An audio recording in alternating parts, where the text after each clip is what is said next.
رحمت خدا کے بن کر ہے چھایا، عرفان رمضان، عرفان رمضان، عرفان رمضان، عرفان رمضان، عرفان رمضان، عرفان رمضان، عرفان رمضان، عرفان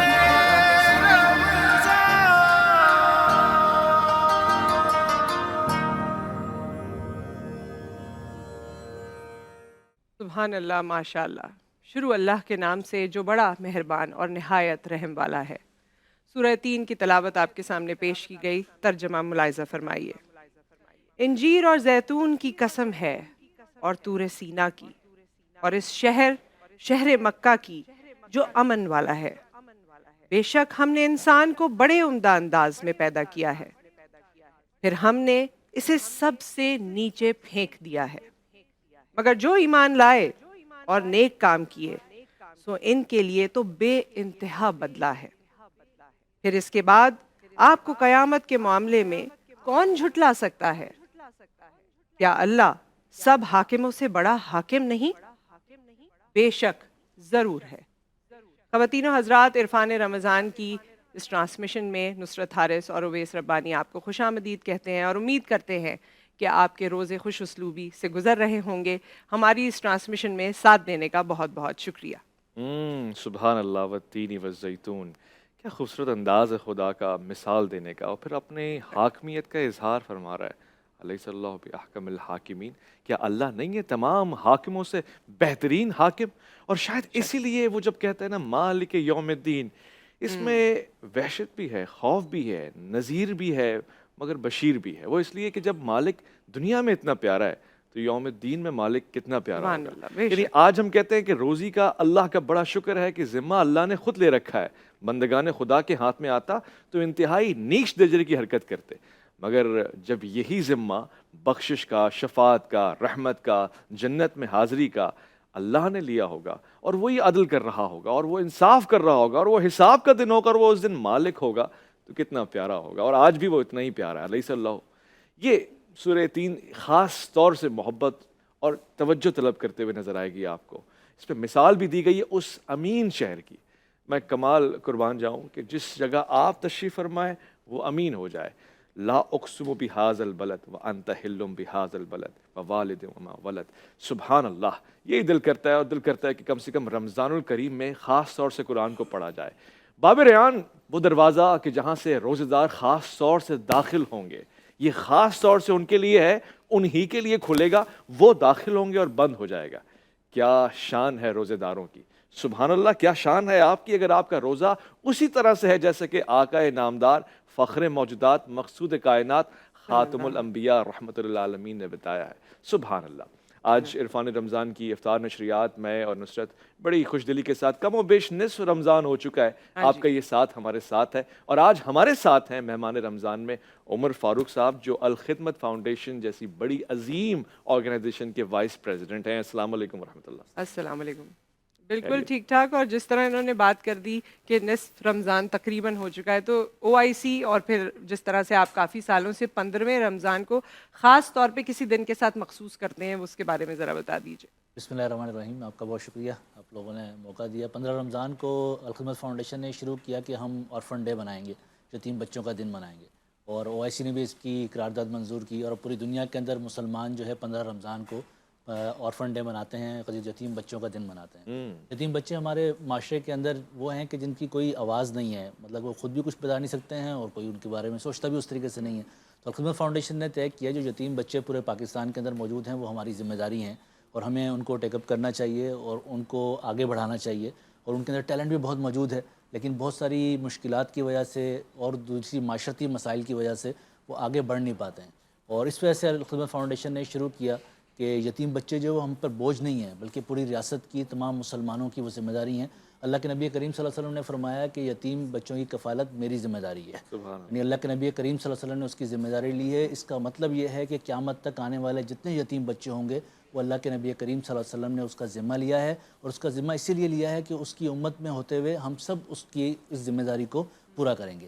تو آج جو لوگ یتیم بچوں کی کفالت کرتے ہیں وہ اللہ کے نبی کریم صلی اللہ علیہ وسلم کی لی ہوئی ذمہ داری کو پورا کر کیا رہے بات ہوتے ہے، وہ قرآن کی وہ آیت علم یجد کا یتیمن فآویٰ، سبحان اللہ. اور پھر یہی حکم بھی دے رہا ہے کہ اگر تمہیں یتیم ملے، اور کئی مرتبہ ایک بار نہیں، کفالت کرنا، نگہداشت کرنا، پھر ان کی پرورش کرنا، اور پھر ان کے مال کے قریب نہ جانا، تو یہ بڑی ذمہ داری کا کام ہے. آئی ہوپ کہ آپ بہت ہی آسان طریقے سے انجام دے رہے ہیں، اور یہ آپ کا تسلسل کے ساتھ سلسلہ بن گیا ہے. بس ہم نے یہ سٹارٹ کیا 2011 کے اندر، اور ہم نے کوشش کی کہ جو یتیم بچے ہیں ان سب کو لیا جائے اور ان کی کفالت کی جائے. اس کے اندر ہم 2 پروگرام چلا رہے ہیں. ایک تو پروگرام وہ ہے کہ جو بچے یتیم ہیں جن کے والد موجود نہیں ہیں اور وہ اپنی والدہ کے ساتھ اپنے گھر پہ رہتے ہیں یا اپنے ماموں کے گھر پہ، خالہ کے گھر پہ، چچا کے گھر پہ رہتے ہیں، تو ہم ان کی کفالت کرتے ہیں. ان کے گھر کے اندر وہ ماہانہ 5500 کا ہمارا خرچہ آتا ہے، اس بچے کو ہم پہنچاتے ہیں.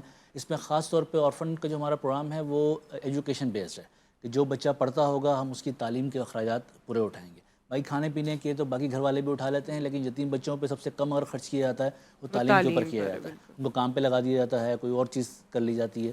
تو ہم ان کی ایجوکیشن کے تمام اخراجات، ان کے کھانے پینے کے اخراجات، وہ ہم 5500 روپے پر مہینے کا ایک بچے کا خرچہ آتا ہے جو ہم اس سے تک پہنچاتے ہیں. اور اس کے لیے ہم نے یہ نظام بنایا ہوا ہے کہ کوئی جا کے اس کے گھر پہ پیسے دے نہیں رہا ہوتا ہے، بلکہ وہ اپنے پورے وقار کے ساتھ جو ہے وہ ATM سے جا کے انہیں پیسے نکلواتی ہے اس کی ماں یا چچا یا جو بھی ہے، اور اس کے اوپر وہ خرچ کرتے ہیں. اور ہمارے ہر جگہ پر ہم اس بات کا خیال رکھتے ہیں کہ وہ بچہ کس اسکول میں پڑھ رہا ہے اور اس کے تعلیم کے معاملات کس طریقے سے چل رہے ہیں. اور جو ڈونر ہمیں دیتا ہے، یعنی کہ کسی بچے کو اون کرتا ہے، ہم اس تک 3 مہینے بعد اس کی جو ہے وہ رپورٹ ہی بھیجتے ہیں کہ اس کے تعلیم کے اور اس کے گھر کے معاملات اس کے ساتھ شیئر کرتے ہیں تاکہ اس کی ایک اٹیچمنٹ ہی بن جائے.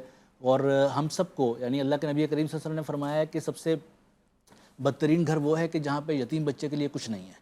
تو اس لیے ہماری پوری پاکستانی قوم کو کچھ نہ کچھ یتیم بچوں کے لیے اپنے رکھنا چاہیے. ایک خاندان ایک یتیم بچے کو، اگر اپنے بھی 4-5 بچے ہم پال ہی رہے ہوتے ہیں، اس کے ساتھ اگر ایک یتیم بچے کی کفالت اپنے ذمہ لے لے تو پورے پاکستان میں کوئی بچہ ایسا نہیں ہوگا جس کے پیچھے کوئی کھڑا نہ ہو، جس سے کوئی اور کفالت کرنا ہو. 5500 کی رقم ہے اس کے لیے. 5500 کی اس رقم ہے اس کے لیے کہ جو بچہ اپنے گھر کے اندر سبحان اللہ. مجھے خوشی ہو رہی ہے، مسرت ہو رہی ہے یہ بات سن کے.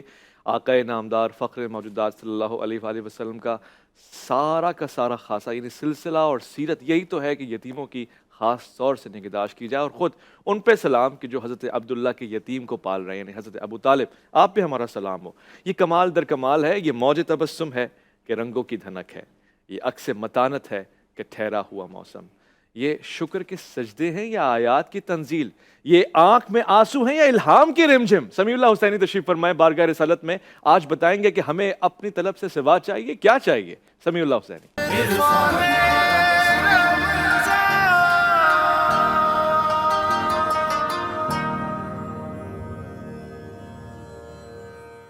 عزیز ارمن، خوش آمدید. وہ مائیں تھیں کہ جن کی آغوش میں اسلام پلا کرتا تھا. مسلمان اپنے کردار کے ساتھ تنوع اور تعمیر پاتا تھا. آج اگر وہ آغوش ہم سے چھین لی جائے تو پھر بچ کیا جاتا ہے؟ یہی تو پہلی درسگاہ ہے، یہی یونیورسٹی ہے، یہی تربیت ہے اور یہی طبیعت کو سدھار دیتی ہے. آج انجینئر عمر فاروق صاحب تشریف فرمائیں. میں چاہتا ہوں کہ جہاں آپ یتیم اور اس کانسیپٹ کے حوالے سے کام کر رہے ہیں، وہاں آغوش کا ایک بہت بڑا نام ہے جس کو جھٹلایا نہیں جا سکتا، بلکہ اس کی بارہا مثال میں دیا کرتا ہوں. آغوش کا سلسلہ آپ کس نہج پہ پہنچا ہے؟ اس وقت کیا تبدیلی آئی ہے اور کس بہتری کے ساتھ جاری ہو ساری ہے؟ یہ ویسے بھائی، یہ ہمارا جو آرفن کیئر کا پروگرام ہے اس کے اندر 2 چیزیں ہیں. ایک تو وہ گھر پہ اندر جو ہم نے پہلے بات کی ہے کہ گھر پہ ہم اس کی یتیم کی کفالت کرتے ہیں. دوسرے یتیم بچے وہ ہیں کہ جن کا کوئی بھی نہیں ہے اور وہ نہ اپنی تعلیم کو بہتر طریقے سے چلا سکتے ہیں اور ان کے اندر ٹیلنٹ موجود ہوتا ہے، اور ان کے جن کے گھر پہ وہ رہ رہے ہوتے ہیں وہ بھی بیچارے مشکل کے اندر ہوتے ہیں، ان کے بھی حالات ایسے نہیں ہوتے کہ ان کو وہ رکھ سکیں. تو ہم ان بچوں کو میرٹ کی بنیاد کے اوپر لے کر آتے ہیں اپنے آغوش ہومز کے اندر. اور آغوش ہومز جو ہے اس کو ہم نے بنایا ہے کہ وہاں پہ یتیم بچے آتے ہیں، ان کے اسکولنگ کا، ایجوکیشن کا ہم خیال رکھتے ہیں، ان کی تعلیم کا اور ان کی رہائش کا، میلز کا. ٹھیک ہے، یہ بورڈنگ اسکول ہے اور اس کے اندر ہم ان کی تمام ضروریات کو پورا کرتے ہیں. اور عموماً ہمارے یہاں سمجھا جاتا ہے کہ جو یتیم بچوں کا جگہ ہوتی ہے وہ اس کی بری حالت ہوتی ہے، اور ہوتی بھی ہے اس طریقے سے. لیکن ہم نے آغوش کے اندر طے کیا ہے کہ جو پاکستان کے سب سے بہترین بورڈنگ اسکول کے اندر فیسلٹیز دی جاتی ہیں وہ ہم اپنے آغوش کے اندر وہاں پر دیں گے. ہمارے کراچی کے اندر آغوش، ہمارا ایک آغوش ہوم چل رہا ہے. اس طریقے سے حالہ کے اندر چل رہا ہے. اس طریقے سے ٹنڈولیار میں، راشد آباد کے اندر آغوش ہوم ہے، وہاں پر چل رہا ہے. اس وقت ہم پورے پاکستان کے اندر تقریباً 250,000 بچے جو ہے وہ آغوش ہومز کے اندر موجود ہیں کہ جو وہیں پر رہتے ہیں. ان کی تعلیم کا، ان کے کھانے کا، ان کی باقی تعلیم و تربیت کا ہم وہاں پر انتظام کرتے ہیں. اللہ کے نبی کریم صلی اللہ علیہ وسلم، جیسے ابھی آپ نے بھی ذکر کیا کہ وہ یتیم تھے، اور اللہ تعالیٰ نے جس صورت کے اندر ان کا ذکر کیا ہے کہ اللہ کے نبی ہمیں تم نے اس وقت بھی اکیلا نہیں چھوڑا کہ جب تم یتیم تھے اور ہم نے تمہیں ٹھکانہ فراہم کیا، ٹھیک ہے نا، تمہاری وجہ سے جو ہے وہ چیزیں آگے بڑھائیں. اس طریقے سے ہم نے بھی یہ کوشش کی ہے کہ یتیم بچوں کے ٹھکانہ ان کو فراہم کیا جائے، ان کا خیال رکھا جائے اور ان کی بہترین تعلیم و تربیت کی جائے. اس طریقے سے ہم نے آغوش ہوم اسی پیٹرن کے اوپر وہاں پر موجود ہے. وہاں پر یتیم بچے آتے ہیں اور ان کو ہم ان سب چیزوں کا وہاں پر فیسیلیٹیٹ کرتے ہیں. در یتیم آپ کو فرمایا گیا، کہا گیا، پکارا گیا، اور واقعی آپ وہ ہیرا ہیں، وہ موتی ہیں، اس کی کوئی نظیر نہیں ہے. آپ نے بجا فرمایا یہی اصل کام ہے اور یہ کرنے والا کام ہے. ساتھ ساتھ یہ بھی دیکھا گیا کہ الخدمت نے سیلاب متاثرین کی جو خدمت کی ہے، عین اس وقت جب سیلاب آیا، اور اس وقت میں خود انٹیریئر میں گیا اور سکھر میں ہمارے بہت سارے اچھے دوست ہیں ہمارے ساتھ رہے، اب بھی آپ اس کو سنوارنے میں، سدھارنے میں کامیاب ہو پائیں جو سیلاب کے بعد کی حالات ہیں؟ ویسے آپ کہہ لیں کہ پورے پاکستان کے اندر ہر 2-4 سال کے بعد کوئی ایسا ڈیزاسٹر ہمارے یہاں آ جاتا ہے کہ ہم شاید ہماری سب لوگوں کی چیزیں جو ہے وہ آگے بڑھ نہیں پاتی اس طریقے سے. اور ہم نے بہرحال اس بات کی کوشش کی کہ جب سیلاب آیا تھا تو اس کی لوگوں تک بات بھی پہنچے، ان کو بات بھی نہیں پہنچ پا رہی تھی کہ وہاں پر کیا مسائل اور مشکلات کے اندر ہیں. اور الخدمت فاؤنڈیشن کے جو والنٹیئر ہیں وہ تمام جگہوں پر موجود ہیں، ہر یوسی کے اندر، ہر گاؤں کے اندر. اور جو ہمارے وہ والنٹیئر ہیں وہ بیچارے خود افیکٹڈ تھے اس سیلاب کی وجہ سے، لیکن ہم نے یہ کوشش کی اور یہ پاکستانی قوم، پوری پاکستانی قوم نے مل کے کوشش کی. میں اس وقت بھی جب جن پروگرامات میں گیا ہوں میں نے کہا تھا کہ ہم نے ایسے بہت سارے ڈیزاسٹر دیکھ لیے ہیں اور پاکستانی قوم مل کر جو ہے وہ ان سارے ڈیزاسٹر سے نکل آتی ہے. اللہ کا بہت شکر ہے کہ جتنا بڑا ڈیزاسٹر تھا اس کے طرح کی افیکٹ جو ہے وہ اس طریقے سے نہیں آیا، بلکہ ہم نے لوگوں کو سب نے مل کر، یعنی اس میں سے الخدمت فاؤنڈیشن یہ اکیلے نہیں کر سکتی تھی، جتنی این جی اوز تھیں وہ بھی لوگوں نے انڈیویجولی بھی لوگوں نے اپنے پیسے بھی دیے ہیں، خود جا کر بھی لوگوں کی وہاں پر امداد کی ہے. الخدمت فاؤنڈیشن نے پہلا کام یہ کیا کہ ریسکیو کیا لوگوں کو وہاں سے نکالا جو سیلاب کے اندر پھنسے ہوئے لوگ تھے. یعنی سوات سے لے کے کے پی کے سے لے کے سندھ تک جتنے بھی لوگ اس سیلاب کے اندر پھنسے ہوئے تھے، جو ریلے آ رہے تھے ان کے اندر لوگ بہ رہے تھے، ان کو بھی نکالنے کا کام کیا. اور پھر جہاں پر پانی آ کے کھڑا ہو گیا بڑا حسن کیا، اور 5-6 مہینے جو پانی کھڑا رہا ہے وہاں پر، ان لوگوں کو بھی جو ہے وہاں سے نکالا. بہت اچھا کیا، میں اس کا چشمدید گواہ بھی ہوں. جی ہاں، سب سے پہلا کام ریسکیو کا تھا کہ ان کو ریسکیو کیا جائے. دوسرا کام ریلیف کا تھا جو ان کی فوری ضروریات تھیں، پانی موجود نہیں تھا. میں سکھر میں خود بھی تھا، اور سکھر کی ٹیم جو میں آپ سے عرض کر رہا تھا کہ خود جا کے کچے کے علاقے میں جہاں پہ ڈاکو وغیرہ مشہور ہوتے وہاں بھی گئے تھے. تو مجھے اس وقت ذرا دل تو نہیں کر رہا قطع کلامی کا، اتنی خوبصورت گفتگو ہو رہی ہے، مگر سوالات کی طرف ہمیں جانا ہے. جی کا سوال ہے اور پھر ساتھ میں ہمیں بریک کی طرف بھی جانا ہے. تو یہ دو چیزیں میرے سامنے ہیں، اب یہ طے کرنا آپ کا کام ہے کہ آپ کس پہ جانا چاہیں گے. کوئز پہ جا رہے ہیں، جی کا سوال نصرت حارث کے ساتھ. جی تھینک یو سو مچ. اور مقابلہ سخت، وقت کم، میں جلدی سے انٹروڈکشن کروا دیتی ہوں. ہمارے ساتھ محمد اذان انصاری موجود ہیں شاہ کامرس کالج سے، اور ہمارا رؤوف سینٹ لارنس کالج سے ہمارے ساتھ ہیں، اور محمد ابراہیم ایس ایم سائنس کالج سے ہمارے ساتھ ہیں. تو آپ سے محمد اذان شروع کرتے ہیں. ٹھیک ہے، 3 سوال آپ سے کریں گے آپشنس کے ساتھ. لفظ قرآن کے کیا معنی ہیں؟ پڑھنے والی کتاب، سننا، دیکھنا یا یاد رکھنے والی کتاب؟ جلدی. پڑھنے والی کتاب. سر سید احمد خان کو انگریزوں نے سر کا خطاب کس سن میں دیا تھا؟ غور سے سن لیجئے ڈیٹس. 1947، 2000، 1869 یا 1992؟ آپشنز ریپیٹ کریے گا. 1947، ایئر 2000، ایئر 1869 یا پھر ایئر 1992. یہ بھی دیکھ لو کہ ان کی تاریخ کیا ہے، کب تھے وہ. 1869. 1869 بالکل صحیح جواب. صلح حدیبیہ میں مسلمانوں اور کفار نے کل کتنے برس کے لیے جنگ نہ کرنے کا معاہدہ کیا تھا؟ آپ کے آپشنز ہیں 2 برس، 3 برس، 15 برس یا 10 برس. 10 برس. بالکل صحیح جواب. آپ کے 2 سوال صحیح ہوئے ہیں، 20 کا اسکور آپ کا ہو چکا ہے. اور ہم آپ کی طرف آتے ہیں. قائد اعظم سے پہلے گورنر جنرل کے عہدے کا حلف کس نے لیا تھا؟ ایوب خان، چیف جسٹس میاں عبدالرشید، لیاقت علی خان یا سر سید احمد خان؟ قائد اعظم سے پہلے اس وقت کے چیف جسٹس میاں عبدالرشید اس کا صحیح جواب ہے. آل انڈیا مسلم لیگ کے پہلے صدر کا نام بتائیے. آپ سر آغا خان. سر آغا خان سلطان محمد شاہ بالکل صحیح جواب. رمضان کے روزوں کا ذکر کس صورت میں آیا تھا؟ سورہ آل عمران، سورہ بقرہ، سورہ یونس یا سورہ نساء؟ سورہ بقرہ. بالکل صحیح جواب. 20 کا اسکور ان کا بھی ہو گیا ہے، دونوں 20 پہ. لیٹس سی ٹیم سی 20 پہ رہتی ہے یا آگے پیچھے ہو جاتی ہے. ہاکی کا کھیل کس ملک سے شروع ہوا؟ ایران، پاکستان، اسپین یا جرمنی؟ جرمنی. ایران. ایران اس کا صحیح جواب ہے. سورہ فاتحہ میں کل کتنی آیات ہیں؟